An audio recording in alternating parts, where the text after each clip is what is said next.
आप भी एक जंगजू लगती हैं लीना। आप कुछ भी गलत होते हुए नहीं देख सकती।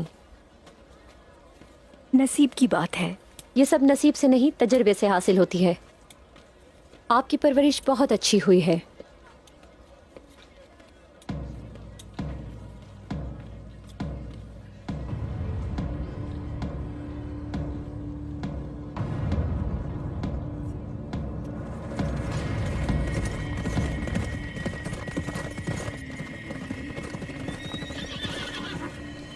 हमें आपकी फिक्र हो रही थी। ठीक हूं मैं।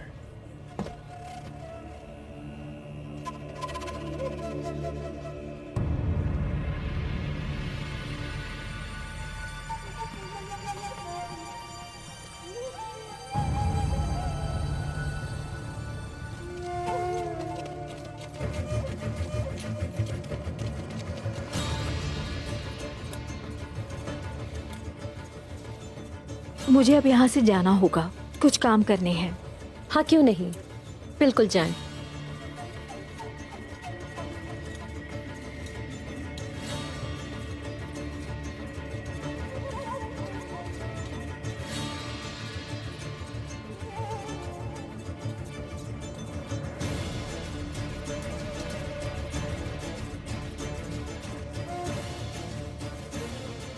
सुनो, हम आज कले में दाखिल होंगे। तैयारी पूरी है। जो करने को आप कहें। मेरे इशारे के मुंतजिर रहना। ऐसा ही होगा भाई।